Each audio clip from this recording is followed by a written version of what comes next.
Leyenda viva de la música electrónica, Wally López. Estoy feliz también de estar aquí, en Razmataz. La música me ha venido a mí, el ser disc jockey me ha venido a mí, no lo he buscado yo. Para mí Ibiza es mi casa, me he sentido y me siento muy querido en Ibiza. También he pinchado en Tomorrowland, he pinchado en el Ultra, si he fichado por Space en Ibiza, pues me hizo a un nivel superior en mi vida. Que el primer número 1 en la historia de la Guiqueta lo haya hecho yo, Hostia puta. me parece brutal. Muy buen recuerdo de cuando nos llamaron del equipo de Madonna para ser invitado en su concierto en Sevilla.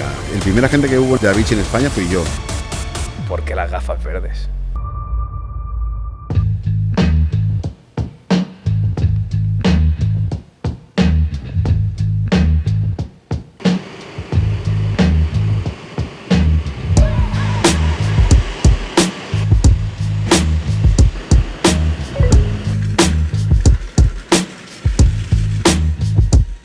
¿Y has pinchado una vez tomando café?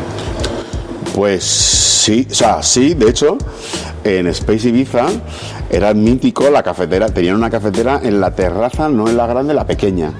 Y entonces, o tomando café, o tomarme un café para meterme corriendo en la cabina, porque eso que llevas reventado, que vienes de viaje, y era de las pocas discotecas que tenían una cafetera en uso, porque hace muchos años, por lo menos en Madrid, no sé por aquí, como no había permiso para hacer after hours, pero sí había permiso para abrir cafeterías, la mayoría de los after hours eran con una cafetera en la barra del bar diciendo que era una cafetería y luego era un poco todo de mentira. Pero no estaba al uso, pero en el Space sí, y casi siempre la paradita y técnica, vamos a tomarme el cafecito y luego a currar. ¿Qué te parece? Pues emocionante, la verdad que es emocionante estar aquí. Hacía tiempo que no podía visitar Razmataz y el Love.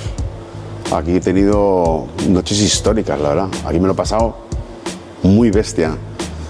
Y aparte mi amor y mi cariño por ellos es de siempre como una lucha, ¿no? Porque la primera vez que vine fue porque me lo puse yo en mente que quería venir aquí a tocar, porque ellos no tenían claro que yo podía tocar aquí. Y entonces me puse a trabajar muy duro durante muchos años hasta decir, tengo que conseguir el Love, tengo que conseguir el Love. Y cuando conseguí el Love, pues, ver esto llena de gente, además pinché, no sé si toda la noche, pero 5 horas, 6 horas, algo así. Y a partir de ahí me abrieron las puertas. Fue maravilloso y me abrieron las puertas y he tenido noches muy bonitas aquí. Pero hacía tiempo que no lo visitaba, o sea que un poco de pelos de punta sí que... Es guay.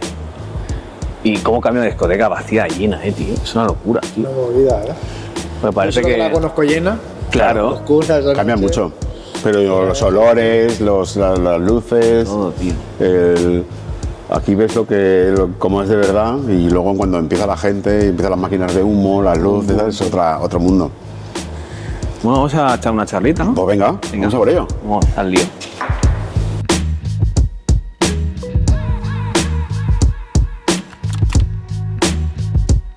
Bueno, bienvenidos al podcast de Café de Finca. Estamos hoy en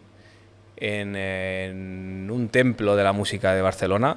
Para nosotros es un súper orgullo estar aquí porque muchas fiestas han caído y ahora estamos aquí sentados en Razmataz.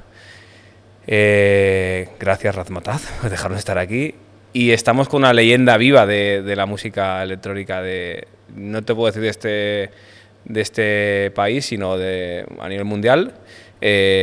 Amigo, inversor, Wally López. ¿Qué tal? ¿Cómo estáis? Estoy feliz también de estar aquí, ¿eh? La verdad que es maravilloso estar en Razmataz y verlo que la gente lo pueda ver de otra manera, ¿no? Está vacío raro, para nosotros, es raro, porque normalmente siempre está lleno, esto siempre está lleno de gente. Es y estar aquí así tope, juntos, todo... en este silencio y tal, y hablar de lo nuestro, es maravilloso. No, es brutal, la verdad es que lo hablamos ahora que es como una sensación rara, ¿sabes? Estar aquí. Pero bueno, estamos. Estamos. ¿Todo bien, Wally? Bien, feliz de estar de vuelta en Barcelona y preparado para nuestra coffee party que... Espera. Somos unos cracks, la verdad. Esto lo vamos a reventar en Barcelona. Cuando se vea la esto gente ya estará hecho, pero vamos a petarlo, ya verás. Va a ser maravilloso y la verdad que yo estoy muy feliz de la unión, no solo porque soy muy fan del café, sino porque también soy muy fan vuestro. Me gusta mucho cómo hacéis las cosas, lo estáis haciendo muy bien y me encanta ser partícipe de ello. Pues muy bien, tío, gracias. Muchas gracias. Muchísimas gracias, tío. Pues vamos al lío, ¿no? Venga, vamos. Empezamos siempre un poco sobre los inicios de Wally, ¿vale? Y nos gusta hacer la pregunta de cómo era el Wally de pequeño. Pues el Wally de pequeño, además se ha hecho como viral ahora, lo de habla con tu yo de hace 15 años, cuando tenías 15 años, sí, algo así, ¿no? Pues no era muy diferente, yo creo que no he cambiado mucho. Sobre todo en que el Wally de pequeño siempre ha sido muy estricto y se ha tomado muy en serio las cosas, aun siendo un niño pequeño, siempre me he tomado la vida en serio, por decirlo de alguna manera, y sigo así, evidentemente más mayor, con más aprendizaje, con la mente mucho más abierta. Pues al final nací en un barrio muy humilde de Madrid y viajar por todo el mundo pues te ayuda a, no sé, a ver las cosas de otra manera, ¿no? Pero más o menos sigo teniendo esa misma forma de ser. Me tomo las cosas en serio y... ¿Pero en qué momento, por ejemplo, te das cuenta que la música está en tu vida o la introduces? La música entra de forma... de la manera menos mágica y romántica posible. A mí se me daba muy bien estudiar, siempre, como digo, me lo tomo todo muy en serio y estudiaba mucho y quería ser piloto militar, porque aparte siempre me ha atraído el ejército, y por otro lado pues tampoco teníamos la posibilidad de sacarme un título de piloto. ¿Piloto militar? Sí. Entonces tampoco tenía la otra opción de ser piloto de otra manera. O sea, la única manera de hacerlo gratis era estudiando mucho y entrando en el ejército, y aparte que me gustaba. ¿De ahí el verde o qué? ¿Eh? ¿De ahí el verde o no? No. Vale. Y no tenía gafas en esa época, y justo cuando yo entré en la preparatoria, que me iba muy bien y que había sacado unas notas increíbles en selectividad y en el instituto y todo muy bien, parecía que iba a ir todo más o menos rodado, me salió la miopía que me impidió ser piloto. Hostia, o sea, que este es un nexo que me gusta mucho. Pero con la música, un día cuando tenía yo, no sé, 13, 14 años, que ya estaba de relaciones públicas en alguna discoteca porque quería salir y no tenía dinero para pagar la entrada, pues me pongo a hacer relaciones. Le digo un día a mi padre, pues yo creo que debería de conocer militares o algo, porque no tengo ningún conocido militar. A alguien tendré que conocer.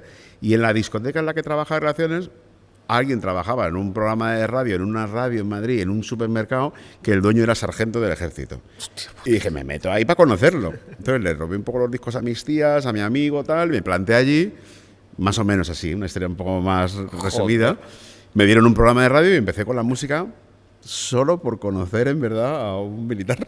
¿En serio, tío? O sea, es que no podemos poner imágenes en el podcast ahora de tu pequeño tocando el piano ni nada así. No, bueno... Les ha jodido No, porque no hay... O sea, tenéis que hacerla con inteligencia artificial y a saber cuando pongáis flequillo, gafas verdes, piano, a ver qué sale. Es cero romántico, tío. Es muy poco romántico. Sí es verdad que la música me gustaba, que mi madre sobre todo siempre tenía una música a todo trapo en mi casa, que la música estaba dentro de mí, pero yo no he nacido... Y de ahí con el esto, primer con un paso. piano, papá, cómprame un piano que quiero. No. Y de ahí el primer paso, por ejemplo, te vas La a la radio radio. es mi primer paso. O sea, te vas a la radio y ahí mismo Ahí yo empiezo a poner música electrónica, que es lo que tenía por mi edad y por cercanía a mis tías, que les gustaba mucho la música, que es la que también me influía mucho, pues eran grupos como Depeche Mode, New Order y tal.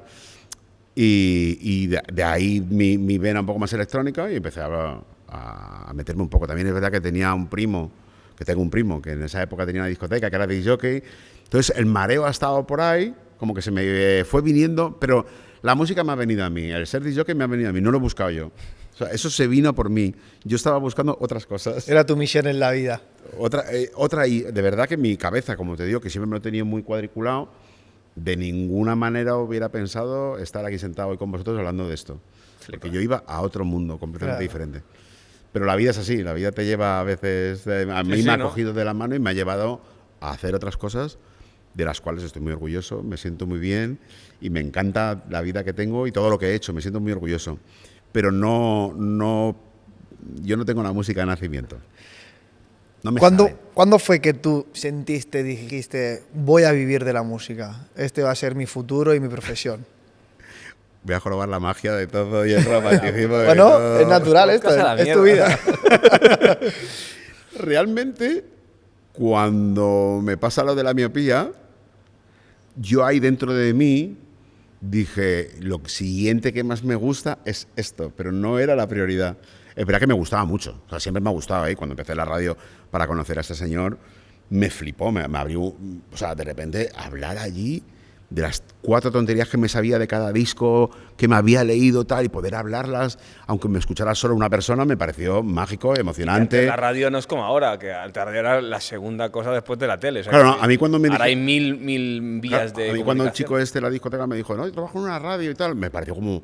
Claro. ¡Ostras! O sea, no le quiero quitar esa magia, ¿eh? Pero que es verdad que yo no lo tenía así. Entonces, como mi segunda opción, de hecho, en la preparatoria, cuando estaba en la preparatoria militar, que todavía no tenía la miopía, ya me llamaban ahí muchos el disc jockey, porque ya yo seguía haciendo mi programa de radio, mareaba un poco haciendo música y pinchando un poquito, pero como un hobby, no lo tenía por ahí. Entonces, cuando se me cerró una puerta, esto tenía 15 años, 16, o sea que tampoco 17, 16, cuando se me cerró esa puerta, dentro de mí es como que por algún lado me lo impedía y quería hacer otras cosas de estudiar, pero ahí sí que ya estaba la música que me senté y dije, es que esto es lo que tengo ahí, ¿sabes? Lo que tengo ahí.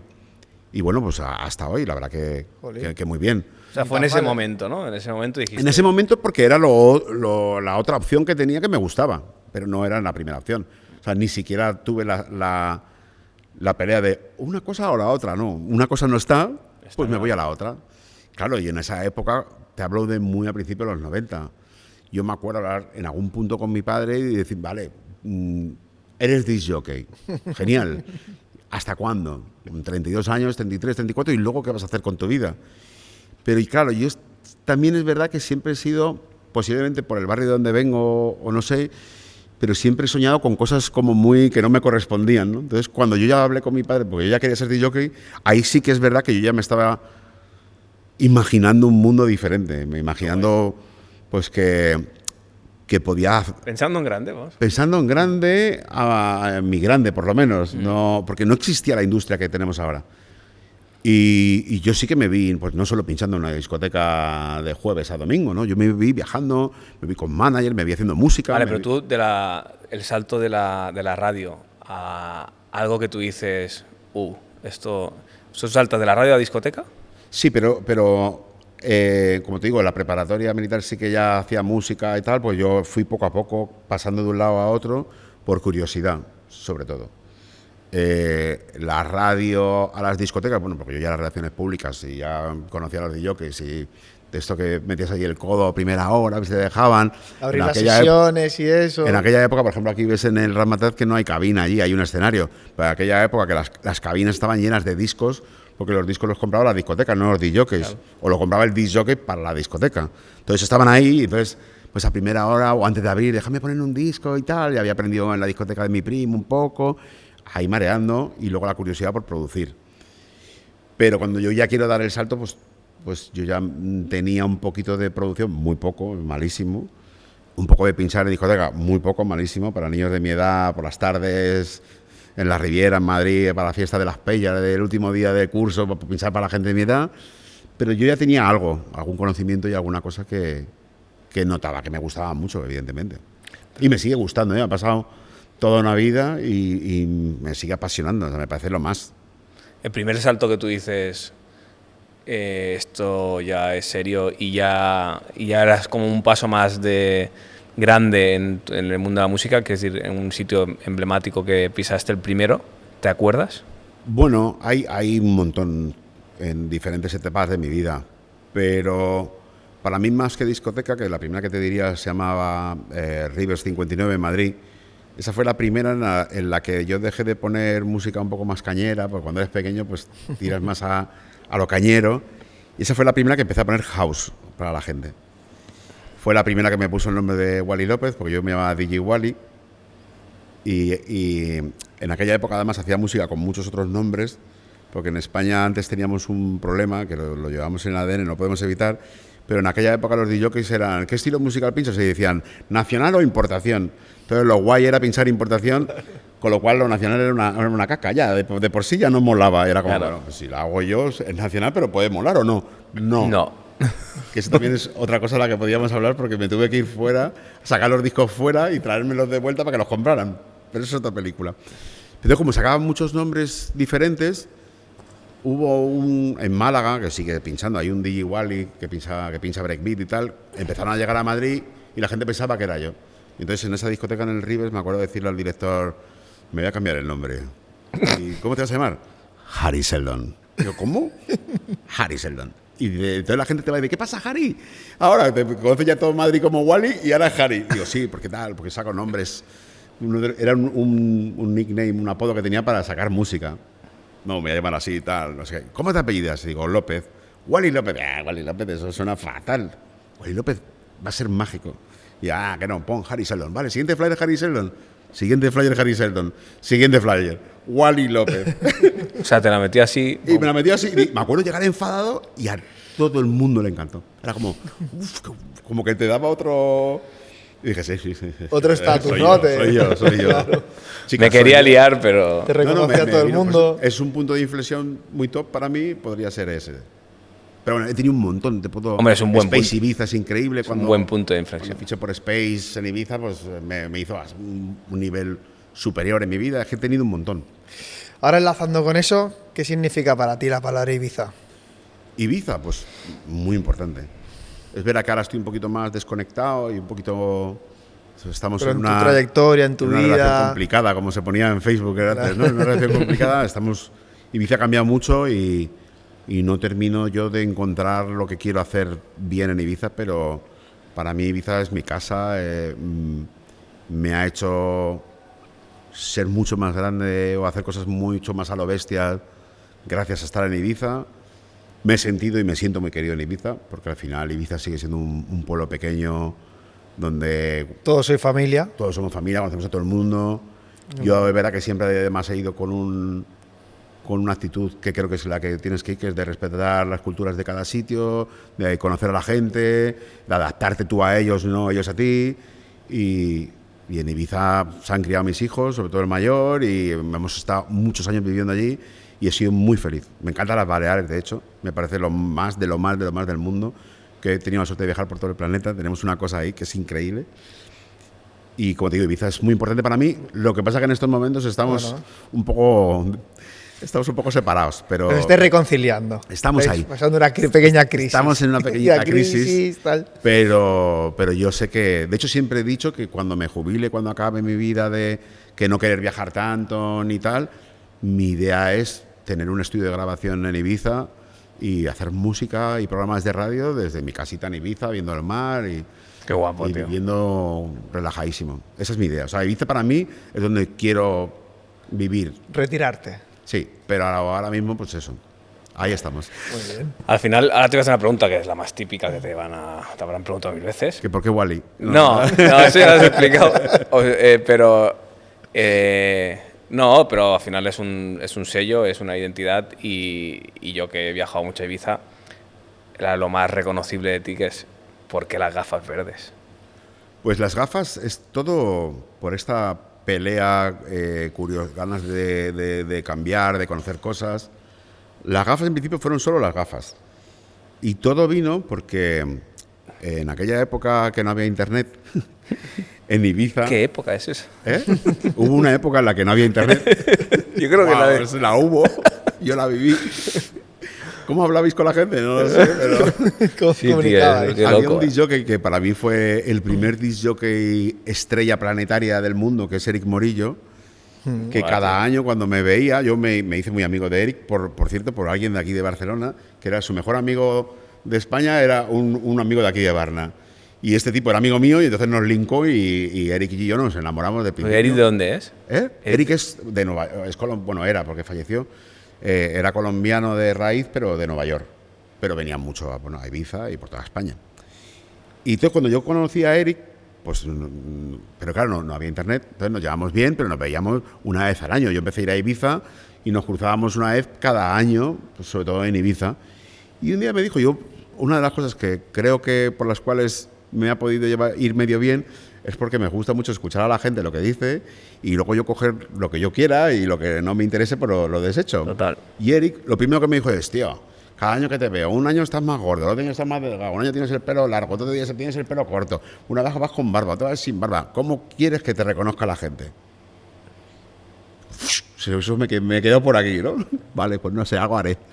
Y justo yo ahí estaba ya, creo, más o menos haciendo el programa de la factoría Máxima FM, que también es un punto de inflexión en mi carrera, que fue Yo creo que un programa histórico en España en un momento determinado, Sí. cuya generación todo el mundo le gustaba la música electrónica, y me llamaron de Oakley, porque Copo, la persona que llevaba Oakley en España, aquí desde aquí, pues era fan mía y me quería regalar unas camisetas.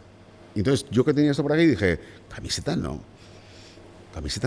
No, aparte suelo estar caracterizado porque casi siempre que hablo con una marca, con algo, siempre digo que no y digo, déjame decirte algo más, porque a lo fácil, no quiero ir a lo fácil.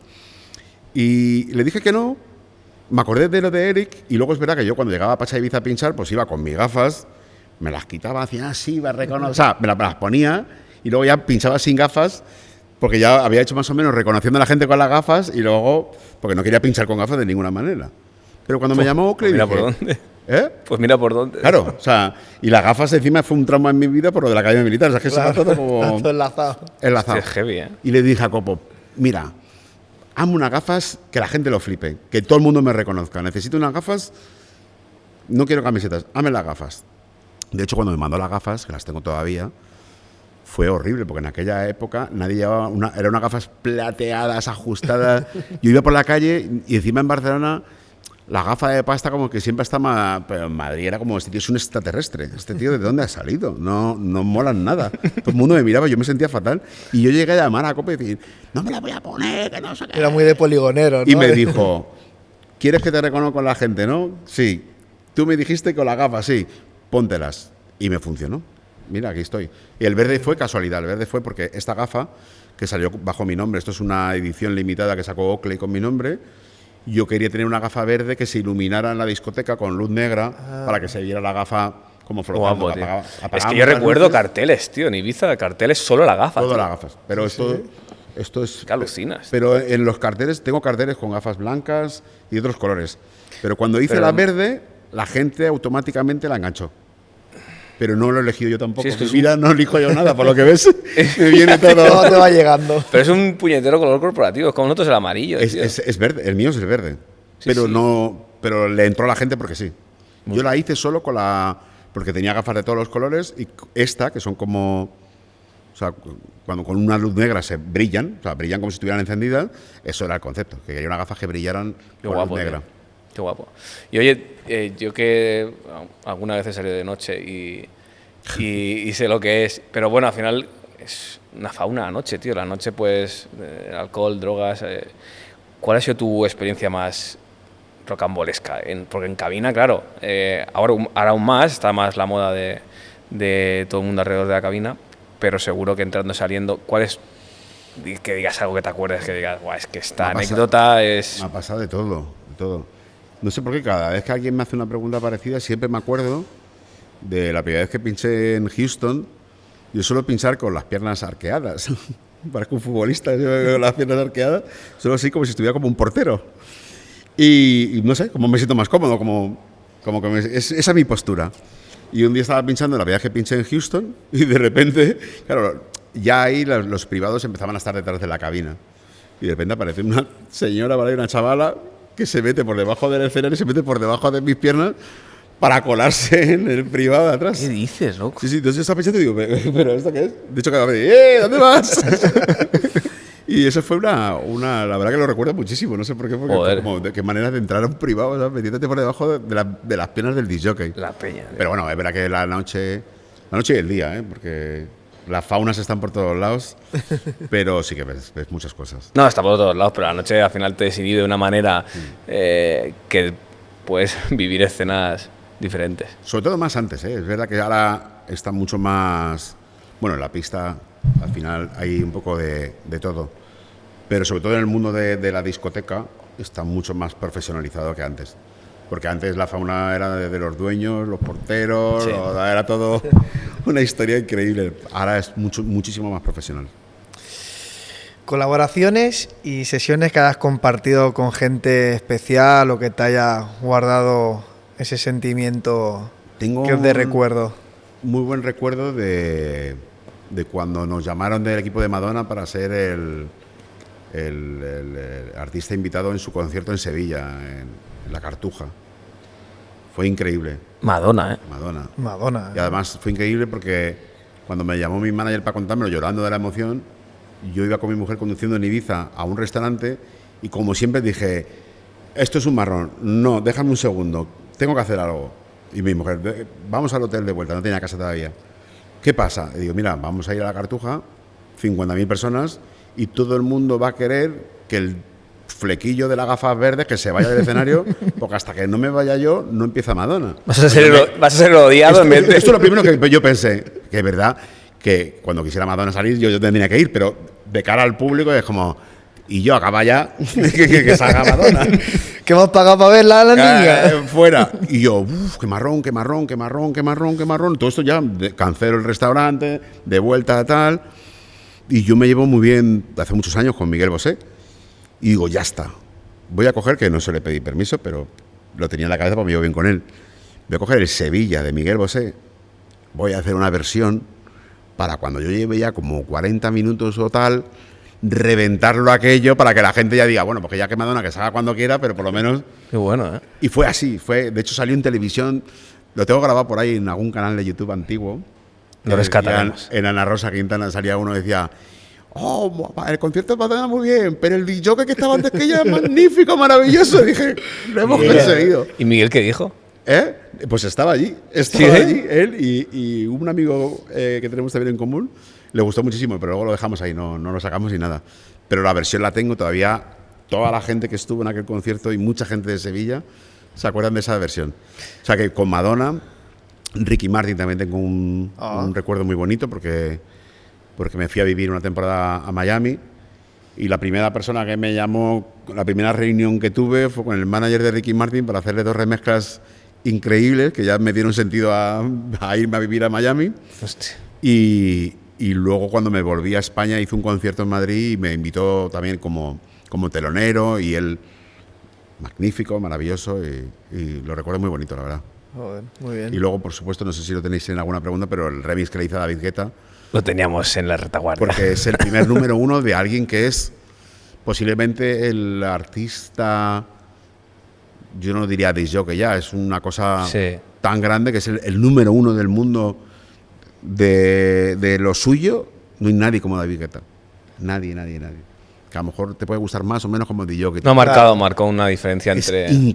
ha hecho lo has dicho, entre un DJ y un artista. La historia personal, profesional, todo. El melón que es imposible de Estados Unidos. En Estados Unidos la música electrónica, que sí, que el house y el techno que vienen de Detroit y todo esto, pero era como una cosa muy underground. El llegar a entrar en la industria planetaria de los grandes artistas, lo hizo David Guetta el primero y es increíble. Entonces, que el primer número 1 en la historia de David Guetta lo haya hecho yo, hostia puta, tío, me parece brutal. Pues sí, también lo tengo en mi corazón. Es brutal, no que te parezca. O sea, eso no se sabe, o sea, que yo no lo sabía. Se dice, se comenta, se rumorea, pero no...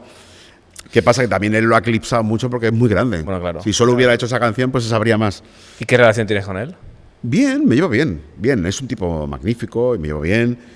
No somos amigos, pero cuando nos vemos, siempre bien. Y las pocas veces que he podido ir a verle, siempre a mi mujer y a mí nos coge, nos mete ya a la cabina, no te falta de nada, estás con él. Es una persona magnífica, la verdad. Pero claro, ¿Es el más caro de la historia a nivel para una discoteca? ¿Es el más caro? Pues yo creo que no. Creo que tampoco lo sé, porque no lo he contratado. Pero yo tengo entendido que Calvin Harris siempre intenta ser como el más caro, porque es verdad que a David Guetta le gusta mucho pinchar. Y yo creo que al otro le gusta menos.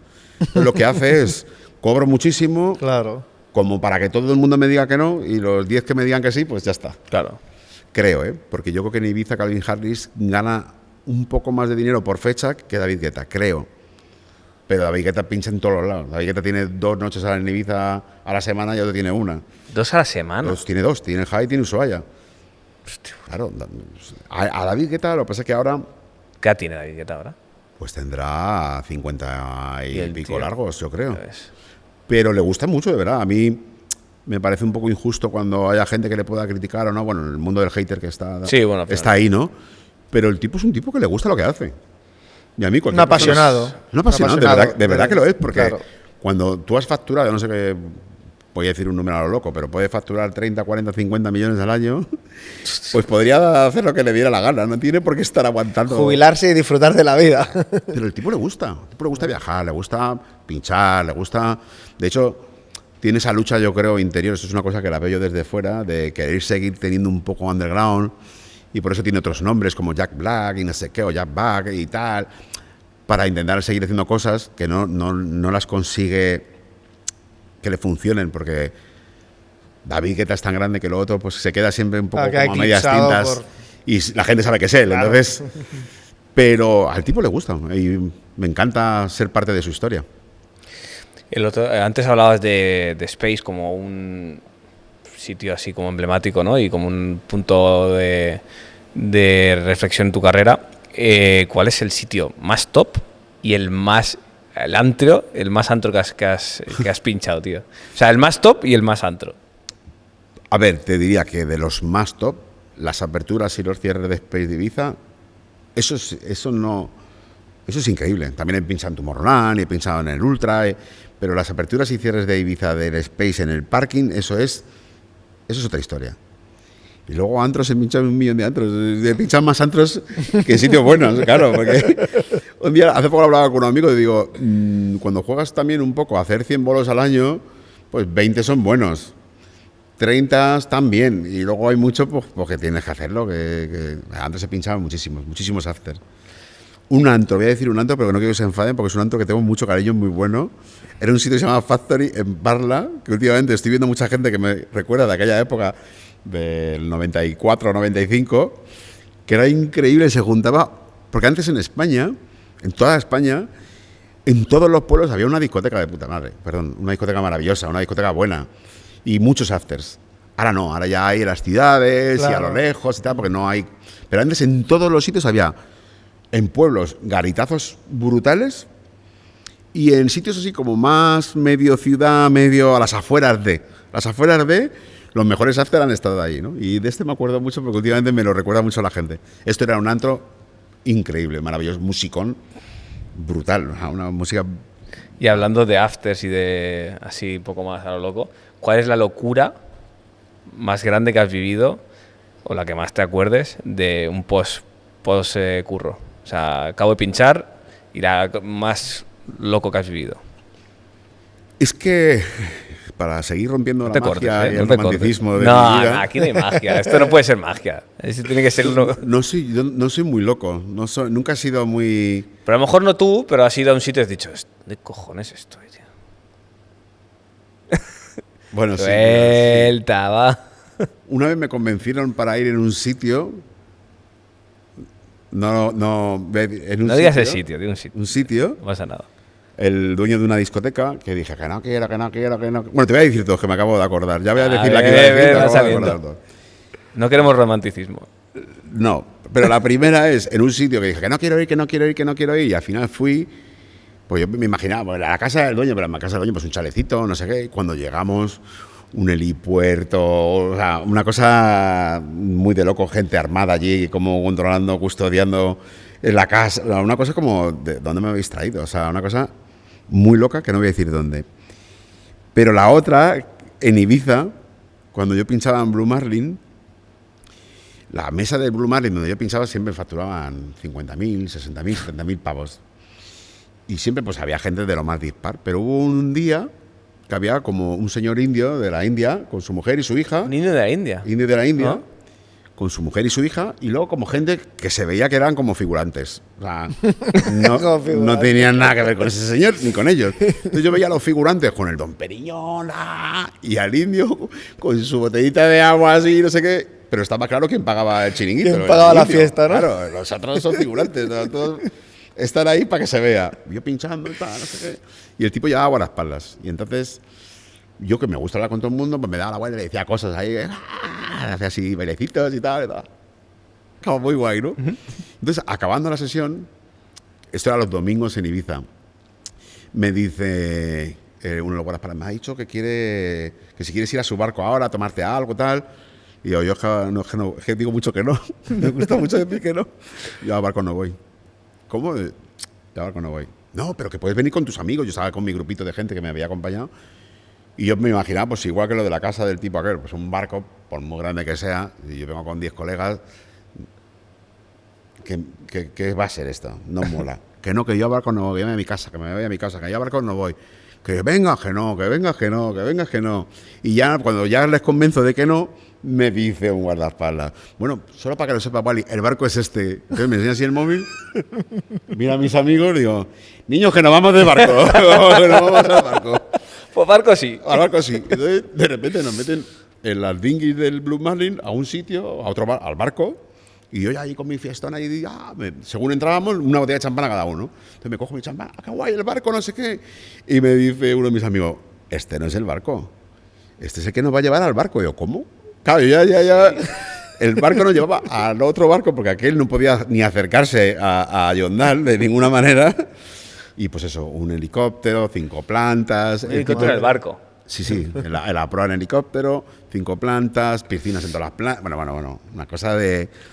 Y todavía me escribo con él, me encantó porque me dio su tarjeta de visita y era como la típica, no sé si esto se sigue haciendo, pero yo cuando empecé a hacerme tarjetas de visita cuando era pequeño me las hacía en el metro. Sí, había máquinas. Había máquinas.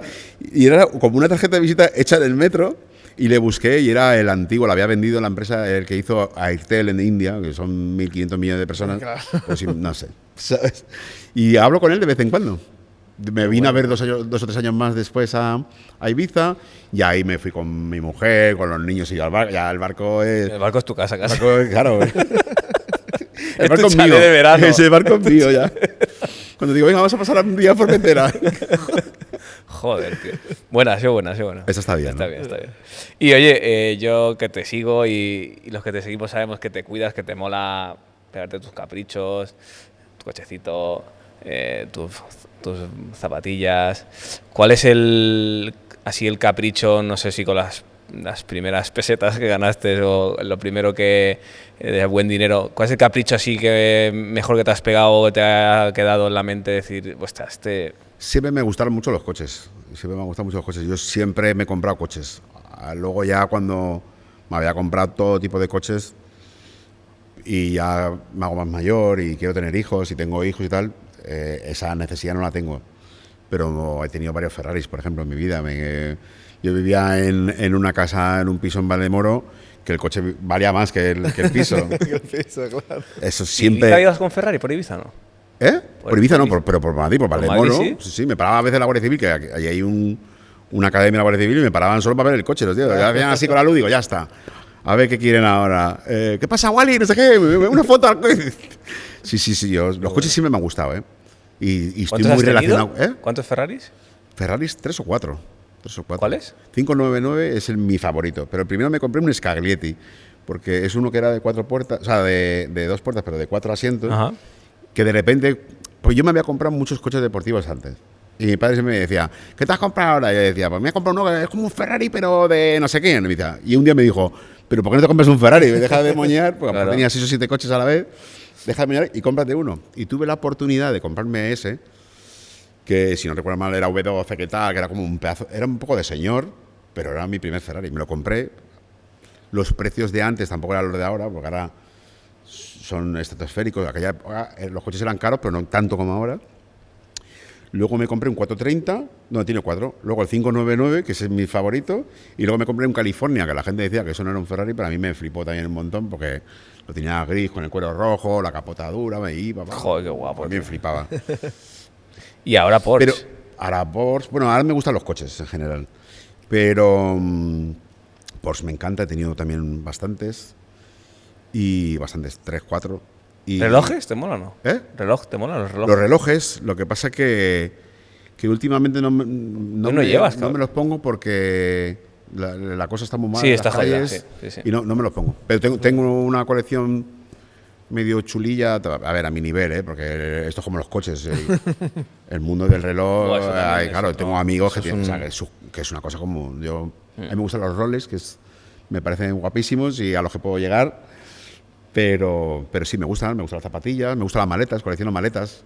Sí, he visto ahí... Hace mucho tiempo que intento no comprarme, ya estoy en un plan muy padre, no me gasto mucho dinero ni en coches, ni en maletas, ni en zapatillas, ni en relojes. Es que hay locuras que hacen más antes que no puedes hacer ahora.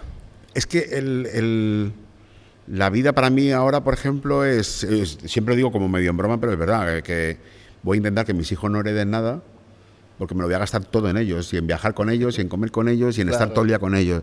Porque las cosas materiales van, vienen. Sí. Yo ya tengo una edad y que he vivido, gracias a Dios, un montón de cosas, y he tenido épocas en las que me ha ido mucho mejor, mucho peor, va arriba, va abajo, pero es que todo va y viene. Pero sobre todo me di cuenta en el confinamiento. Para mí, la clave de toda esta energía que estoy sacando otra vez es estar a gusto con mi familia, estar con ellos y disfrutar todo con ellos. Y viajamos a saco, y ahí sí en el avión intento ir en business, intento ir a un buen hotel, intento que eso lo recuerde Experiencias, sí. toda la vida, porque eso sí se van a acordar. Luego si yo me compré un coche, si lo vendí, si luego o el reloj, qué tal, qué igual, Bueno. da igual. Ahora voy a ir a Rami, que está por ahí, que es nuestro compañero y el artífice de mucha parte, bueno, esta serie también, pero un poco del desarrollo de todo, tampoco del guión junto a nosotros. Me va a reñir. Pero hay una pregunta que se me acaba de ocurrir, que creo que podemos implantarla como la de Broncano. Nos la hemos saltado. Flipas. Pero me parece random, pero creo que es curiosa. Dice, haz así, ¿qué quiere decir? Que no la diga. Que no, ¿no? Ah, sí. No es una tontería, tampoco hay que darle mucho bombo. Pero, ¿has pillado el paro alguna vez? ¿Él? ¿El paro? ¿Has cogido el paro? Nunca. Sí, me parece relevante, tío. Pues mira, sí, ahora que lo dices, yo nunca he estado en el paro y llevo cotizando. Una de las cosas que he hecho desde el principio es intentar ser un humano, porque yo me levanto muy pronto, como os he dicho al principio de la entrevista o de la charla, cuadriculado. Siempre he querido tener una vida cuadriculada y vivir yo me levanto por la mañana, madrugo toda mi vida. Sí, pero no quería llegar a las 11, quería llegar a las 11. No, porque tenía que llevar a los niños al colegio. Claro. Claro. Porque tengo que llevar a mis hijos al colegio. Madruga porque es responsable, Claro, es responsable. Muy bien. Si no, me vengo a las 6 o las 7 de la mañana, me da igual, me vengo. Porque aparte yo me despierto pronto. Pero en todo esto, os decía, pues llevo siendo autónomo toda mi vida y teniendo mis empresas toda mi vida y cotizando toda mi vida, pero nunca he estado en el Yo paro. tampoco, tío. Yo lo capitalicé a montar café finca. Sí. Y he currado siempre, nunca ni una baja ni nada. No, yo tampoco. Y lo No, capitalicé ni bajas, para ni entero ayudas, para. ni nada. No he tenido nunca, también gracias a Dios, la necesidad, porque joder, siempre he estado inventándome algo, trabajando en lo que sea, dentro de mi mundo. Me creo mis cosas y también es verdad que está ahí. Si pasara algo mal, pues podría ir al paro. O sea que me gusta que esté y haber cotizado tantos años, pero gracias a Dios no, nunca. Vamos con un temita que está ahora muy de tendencia, Netflix, Caso Avicii. ¿Qué opinión tienes sobre...? Yo te voy a decir una cosa que esto no lo sabe casi nadie. El primer agente que hubo en España, los 2 años seguidos de Avicii en España, fui yo. Oh. Con mi manager de aquella época, teníamos una agencia y fuimos sus agentes 2 años. Y yo me acuerdo cuando me reunía con su manager, nosotros jugábamos mucho a fichar a gente a nuestra agencia, que tenían otras agencias fuera para que ellos me ficharan. Hacíamos como intercambios. Intercambio, ¿no? Y en ese intercambio en Canadá y en Estados Unidos, que era con el que yo hablaba, estaba Avicii y lo tuvimos aquí en España. A mí, yo las 2 veces que le vi en mi vida, porque no le vi más, era una persona muy introvertida. Lo que yo vi, ni siquiera hablaba conmigo que íbamos a hablar de trabajo y de traerla a España. Él estaba ahí con su ordenador, los cascos. Estaba ahí, pero no estaba. Y entonces no lo sé. Yo creo que... Yo no he visto el docu, pero lo poco que he visto y que he vivido de gente que ha estado más cercana a él es que no todo el mundo está preparado para triunfar y no todo el mundo está preparado para... La vorágine esa del éxito. La vorágine. Yo creo que hay gente... ¿Murió? ¿Droga? No se sabe. No se sabe. Yo creo que... No he visto el Murió solo en una isla. Yo lo que creo es... ¿Solo? Que es un poco... Es una faena que porque te gusta hacer música electrónica, que supongo que a él le gustaría pinchar también cuando pinchaba en Ushuaia y esas cosas, pero yo por lo que viví no era un disc jockey al uso. No, era un productor. Un productor con un talento increíble. Con un talento increíble. Que a veces yo creo que pasa mucho, no solo a él, que encima ha acabado tan trágicamente, le pasa mucho.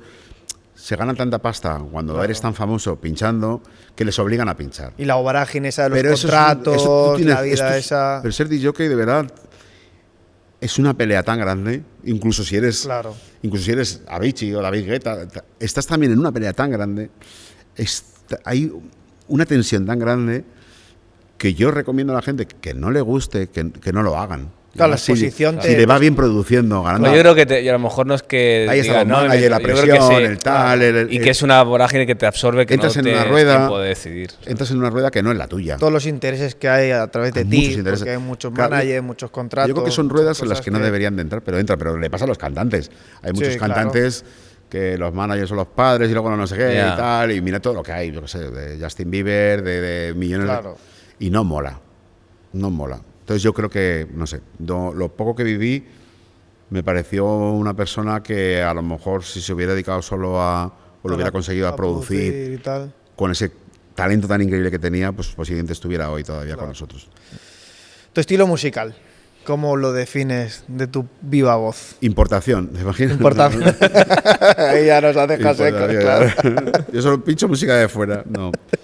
No lo sé. Yo creo que para mí el mundo se divide principalmente entre el house y el techno. Luego ya cada uno que le ponga las etiquetas que quieran. Y dentro del house y el techno yo soy house. Ok.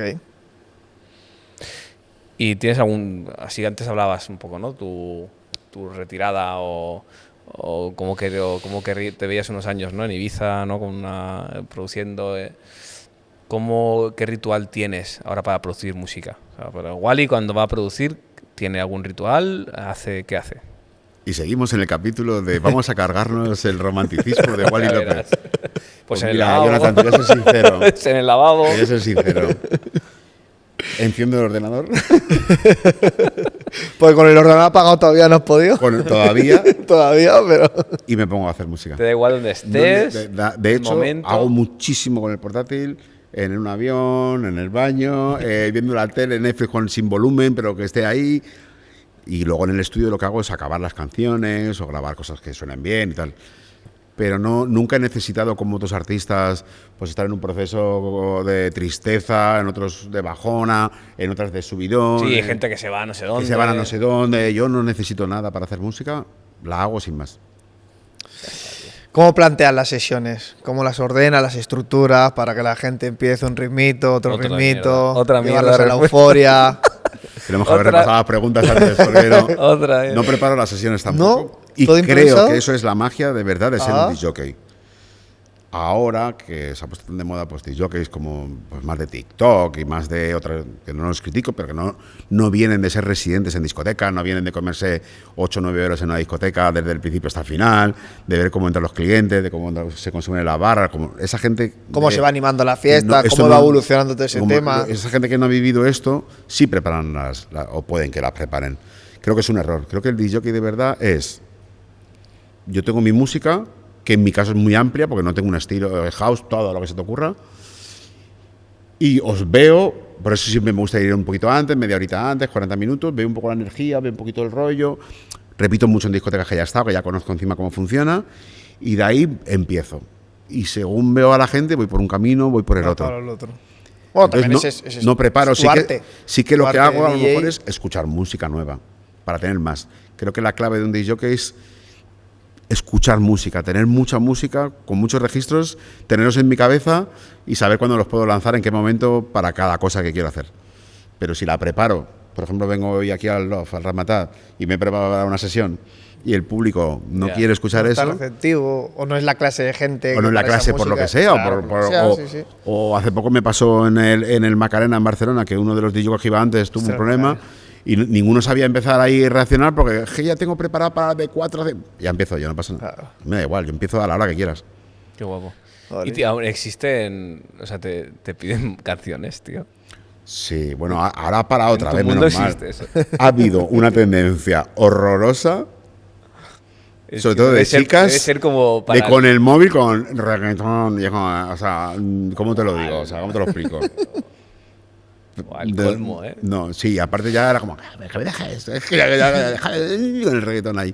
No, ahora la gente está otra vez pasando, menos mal. creo que la música electrónica está volviendo otra vez a estar bien situada y no me suelen pedir. Cuando me piden alguna que me hace ilusión, sí que me piden canciones mías. Eso sí me gusta, porque pues, una canción mía... Claro. Ponme el Burning Inside, o ponme Noche sin Luna, o una. Ya está, lo de David Guetta. A lo mejor luego no la pongo, pero sí que me hace ilusión que alguien me pida una canción mía. Claro. Claro. Pero no suelen pedir mucho. ¿Cómo compaginas la vida profesional y la vida personal? Pues ahí la clave está en levantarme de pronto por las mañanas y en ser cuadriculado. La combino, creo que la combino de manera increíble. Intento todo el rato que mi familia no me eche de menos. Que esté, pero no porque no me quieran, sino porque quiero estar todo el día en casa, quiero estar con ellos, quiero ser partícipe de su vida. Claro. Y lo que hago es esforzarme. Pues, por ejemplo, si pincho en un sitio que puedo viajar de vuelta a las 7 de la mañana o a las 6 y el avión es 1 hora o 2, pues me voy sin dormir, me pego una ducha en el hotel, me meto en un avión y llego a Madrid sin dormir y aparezco con las porras, el chocolate.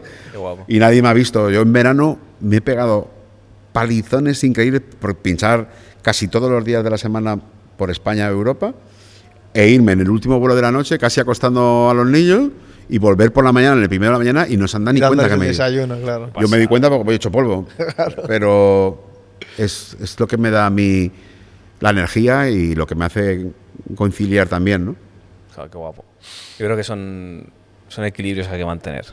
Sí. Es que sin equilibrio, de verdad, no creo que vayas a ningún lado. Sí. No creo que vayas a ningún lado. Antes hablabas de la anécdota de que se te metió la chica por debajo de las piernas para ir al privado. Pero ¿cuál es la anécdota más rara que has vivido con un fan? O sea, un fan de Wally y la anécdota más rara.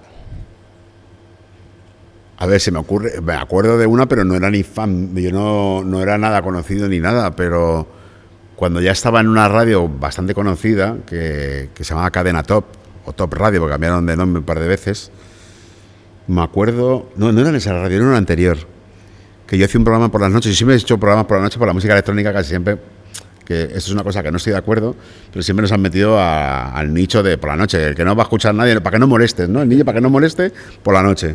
Para los camioneros. Y de repente me acuerdo que en aquella época que no había internet, existió una época sin internet. Yo sí. no. Vosotros no lo habéis vivido, yo sí que la he vivido. La gente, yo ponía cuñas en la radio con el número de teléfono para que te llamaran y te contaran cosas, o a lo mejor pedir alguna canción dentro de tu rollo, un saludo, alguna cosa, siempre lo metía ahí. Y entonces de repente en una radio había una llamada que ya era todas las noches que decía: hola, ¿qué tal? Entonces yo me decía: mira, me ha tocado el mudo, la muda. ¿Qué tal? No sé qué, nada, venga, pum. ¿Qué tal? Nada, colgaba. Y ya en una de estas, un día que me aburría yo un montón, le digo: venga, como no vas a hablar, sí un golpe, 2 no golpes.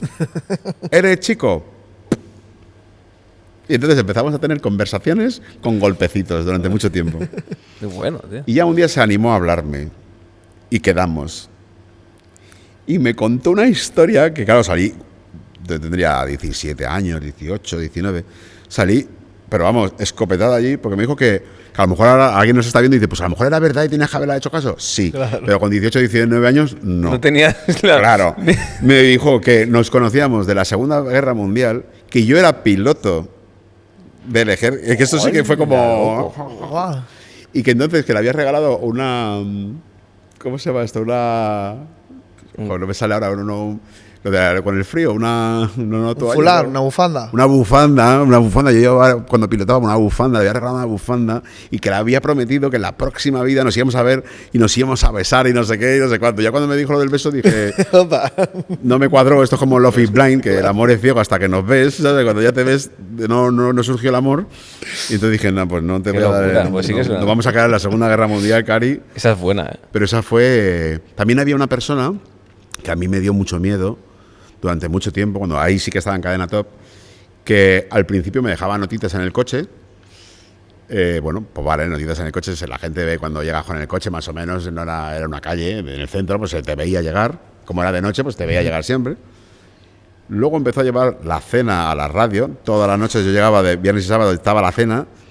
Aprovecho para decir que nunca la probé, porque yo siempre he sido muy desconfiado y he dicho: a ver si me va a querer envenenar. Y entonces se la daba a los compañeros de Onda Media, digo: o sea, a ver si a Héctor del Mar, que, a ver si cae alguno. No, mira, me ha dado sangre del rodilla, no sé qué, yo no probé nunca. Y luego empezó a dejarme las notitas ya en mi coche, cuando yo vivía con mis padres, pues, aparcaba en la calle. Joder. Allí, y ahí ya me daba miedo.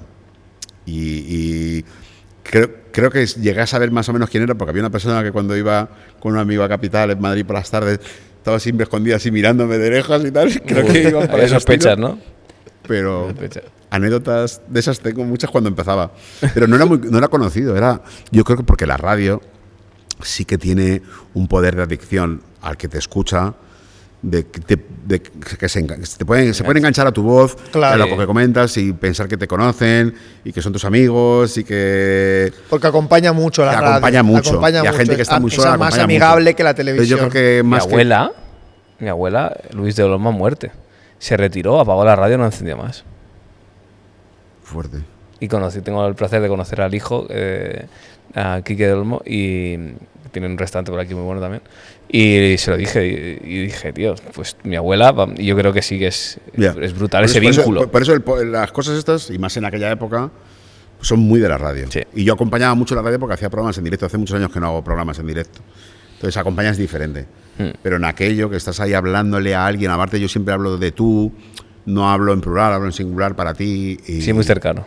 Y yo creo que, pues, encima en aquella época, como dices tú, que no había canales de televisión, había 2 o a lo mejor 5 si ya estuviera Antena 3, Telecinco y demás, y las de cada provincia y tal, pero la radio acompañaba un montón. Claro. Teníamos radios en casa, ahora no hay radio en casa. Radio. Pero a esa época la minicadena, no sé qué, pues claro. Llegabas mucho más a la gente y yo creo que se enganchaban de alguna manera por eso. Oye, si Dios no quiera ni va a pasar, pero si ahora la carrera de Wally se corta, ¿qué hace Wally? ¿Qué harías para sobrevivir? ¿Qué haría para sobrevivir? O sea, ahora mismo se cortan, sí, cero ahorro, cero patrimonio, cero... Eso es tal cual, o sea que... Por Dios que no se corte, porque mi capacidad de ahorro actual es 0. O sea. Pero te gusta vivir. Creo que podría dedicarme casi a lo que quisiera. No quiero parecer de... Sobrado. No ingeniero, ni... Pero me refiero, me pongo a trabajar y creo que lo podría hacer bien porque confío mucho en mí y me gusta mucho trabajar duro. Y creo que a lo mejor últimamente se echa de menos a gente que le ponga muchas ganas, que verdad que al final trabajar es trabajar. Pero me gusta mucho involucrarme, entonces me conozco a mucha gente, supongo que intentaría abrir algún melón a alguien que conozco y decir, mira, me voy a dejar los cuernos aquí, ponme a trabajar en lo que sea porque lo necesito, porque tengo 2 hijos y tengo que salir adelante. Es lo que intentaría, aprovechar los contactos que tengo y dejarme la vida en ello, en lo que fuera. Cantando, por ejemplo. Wally, ¿dónde te ves de aquí a 10 años? Me veo igual, si Dios quiere y va todo bien, me veo igual produciendo, viajando, pinchando, trabajando en la radio y intentando disfrutar de la vida al máximo. Me veo tal cual, no veo, ojalá que sea así. No, buena proyección. Me veo sin cambios. Y ahora vengo yo con el misticismo. Yo te he visto en pancartas en Ibiza. Este hombre y yo hace 3 años estuvimos viendo de pinchar en Covasanta en Ibiza. Referente a nivel mundial. Ahora te pregunto, ¿por qué café de finca? Bueno, porque por un lado, sin que te lo tenga que decir yo, ¿por qué no?